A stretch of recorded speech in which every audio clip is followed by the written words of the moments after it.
La biodiversité est-elle un état ou une dynamique? Pour en discuter, regardons le diagramme que Darwin publie dans l'Origine des espèces en 1859 et par lequel il explique globalement sa théorie. Le temps va de bas en haut, comme dans la plupart des représentations actuelles de la diversification des formes vivantes, de ce qu'on appelle des phylogénies, mais attention, ne nous laissons pas tromper par les apparences. Il ne faut pas croire qu'un dessin, parce qu'il ressemble à un autre, veut dire la même chose. Ce que je vous ai montré là n'est pas une phylogénie. En réalité, l'arbre de Darwin a non seulement une direction verticale, donc qui donne le temps de bas en haut, alors ça c'est une manie de géologue, mais aussi une dimension horizontale qui donne une mesure de la différenciation écologique des lignées. C'est-à-dire que plus de lignées sont loin sur l'axe horizontal, plus elles sont différentes sur le plan écologique. Ce qui se passe donc dans ce schéma, ce n'est pas la même chose que ce qui se passe dans une phylogénie classique, comme celle-là, où on va placer arbitrairement les différentes formes en fonction simplement de leur histoire et sans se préoccuper de leur écologie. Dans le schéma de Darwin, chaque lignée, à chaque instant, produit des formes nouvelles. Et la plupart de ces formes nouvelles s'éteignent.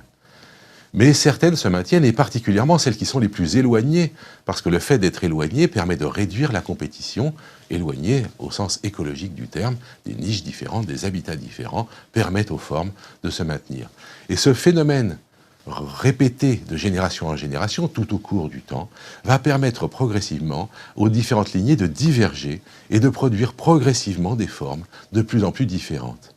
Alors, bien sûr, ça veut dire déjà que la biodiversité eh bien, se forme constamment et se détruit constamment par les extinctions. Nous y reviendrons. Mais ça veut dire aussi que la façon dont on a décrit la diversité grâce à la systématique, sous forme d'espèces regroupées en genres, en classes, etc., eh bien, cette manière de classer essaye de traduire avec des éléments limités un processus de différenciation continue. Évidemment, elle est donc arbitraire. Darwin insiste là-dessus. Il explique qu'en jusqu'à présent, on n'a pas pu tracer une démarcation entre les espèces et les sous-espèces. Qu'on n'a pas réussi davantage à tracer une démarcation entre les sous-espèces et les variétés, ou entre les variétés à peine sensibles et des différences individuelles. Donc, de la différence entre deux espèces, entre deux sous-espèces, entre deux variétés, entre deux individus, il y a un continuum. Ces différences se fondent l'une dans l'autre par des degrés insensibles, en une véritable série. Darwin insiste donc sur le fait qu'au fond, le fait qu'on n'ait jamais réussi à donner une définition claire de à quel moment deux lignées deviennent deux espèces, eh bien, c'est normal puisque c'est progressif. Mais il va se heurter au fait que la biologie pense beaucoup en termes d'espèces, qui sont des classes qui sont aussi étanches que possible.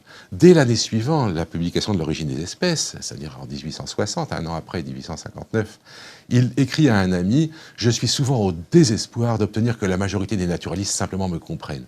Des gens intelligents qui ne sont pas des naturalistes et qui n'ont pas une idée bigote du terme espèce montrent plus de clarté d'esprit. » C'est vrai qu'il y a une sorte de vision religieuse de l'espèce dans la biologie et qui nous obscurcit la vue sur le vrai fonctionnement de la biodiversité. Alors, quand on regarde comment est présentée la biodiversité au niveau en général, par exemple si on tape sur le web, on va voir ce genre de choses, et à chaque fois, l'espèce va être en tête, comme si l'espèce était une entité magique, une entité créée par elle-même, pour elle-même et indépendamment des autres, et non pas cette vision d'un arbre progressif d'une différenciation. Et pourtant, Dieu sait si on a du mal à les définir, ces espèces. De nombreux livres ont été écrits, et tout le temps, quels que soient les critères qu'on essaie de se donner, eh bien on trouve des cas qui ne marchent pas. Alors chez les plantes, les espèces se croisent entre elles comme elles veulent, et donc on oublie les plantes, les bactéries n'en parlons pas. Chez les animaux, ça donne l'impression de tenir. En réalité, on sait bien, par exemple, que les ânes, les zèbres, les chevaux arrivent à s'hybrider plus ou moins, que certains mulets sont stériles, mais pas tous.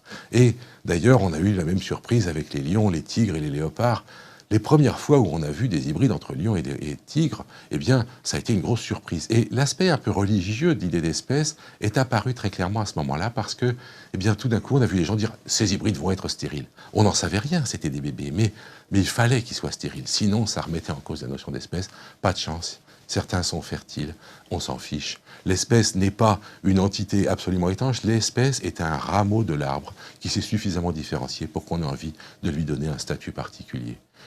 Si on n'a pas compris ça, on va faire des tas d'erreurs. Par exemple, présenter ce genre de schéma assez classique, où on va vous montrer qu'il y a 6 ou 7 fois plus d'espèces d'insectes que de plantes, eh bien oui, c'est vrai qu'il y a plus d'espèces d'insectes que de plantes. Mais beaucoup de gens en déduisent qu'il y a plus de diversité chez les insectes que chez les plantes. J'ai entendu souvent dire, oui, la moitié de la diversité est chez les insectes. Ça, c'est pas vrai. Les insectes, en fait, font des espèces extrêmement fines, ils découpent le gâteau de la diversité en très très fines tranches, et chaque espèce est très particulière et extrêmement homogène. Il y a même ce qu'on appelle les espèces jumelles, des espèces qui sont différentes, mais qui se ressemblent tellement qu'on n'arrive pas à les reconnaître. Chez les plantes, au contraire, chaque espèce stocke beaucoup de diversité. En gros, les plantes font des grosses parts de gâteau, et les insectes font des petites parts. Si vous comptez le nombre de parts, vous ne comptez pas la quantité de gâteau. En réalité, tout se passe comme si beaucoup de gens employaient l'idée d'évolution, mais l'employaient à la place de l'idée de création. L'idée étant, eh bien, l'évolution a créé toutes les espèces. Il y en a même qui ajoutent, à la fin, elle a créé l'homme. Alors là, on est loin d'être les derniers apparus sur Terre. Le dernier, à ma connaissance, c'est le moustique du métro londonien. Il n'y a pas de quoi être plus fier que ça. Donc, évidemment, l'évolution n'a pas créé les espèces. L'évolution, c'est un processus permanent de production de choses différentes, de différenciation, de divergence entre lignées et d'extinction. N'oublions pas que dans ce schéma, il y a énormément d'extinctions. L'extinction n'est pas en elle-même l'ennemi de la biodiversité. Au contraire, s'il n'y avait pas d'extinction, il n'y aurait pas de biodiversité, parce que c'est l'extinction qui crée le vide entre deux lignées. Si jamais il n'y avait pas eu d'extinction, eh bien, il y aurait un continuum et il y aurait beaucoup moins de diversité que ce qu'on trouve. En gros, on peut dire que l'extinction sculpte la biodiversité, hein, comme la mort cellulaire sculpte nos doigts. Eh bien, l'extinction sculpte la biodiversité et elle le fait, mais grâce au fait qu'elle est compensée par la divergence. Divergence et extinction sont les deux éléments de la dynamique de la biodiversité. On peut donc dire qu'il y a un équilibre de la biodiversité, mais attention, certainement pas un équilibre statique. Quand on parle d'équilibre, en général, on pense à des équilibres stables, instables, mais en tout cas à des équilibres statiques. Même s'ils ne sont pas très très stables, il faut qu'ils soient statiques. Or, les équilibres dynamiques, c'est quelque chose qu'on comprend moins bien. Pourtant, on en a l'habitude. Un vélo ne tient que parce qu'il bouge, on le sait tous. Et on sait bien que grâce au fait qu'il bouge, eh bien, on va pouvoir compenser ce qu'il fait tomber à droite ou à gauche, on va pouvoir calculer les forces qui peuvent aller d'un côté ou de l'autre, et on sait bien que si on arrête brutalement le vélo, eh bien, le résultat va être catastrophique, ça va être la chute.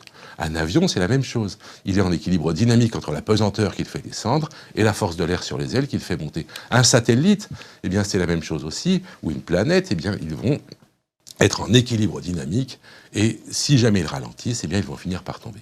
En fait, on en a une perception intuitive de cet équilibre dynamique, c'est notre corps. On sait bien qu'on est en équilibre dynamique avec notre environnement. On mange, on excrète, on respire, et c'est ça qui maintient notre corps dans cette dynamique.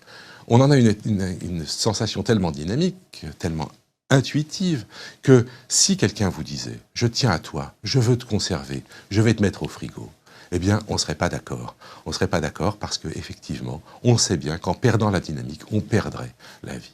Donc, si on veut réfléchir à ce que c'est que la biodiversité, il faut la penser comme une dynamique et non pas comme un état stable. On ne peut pas la conserver telle qu'elle.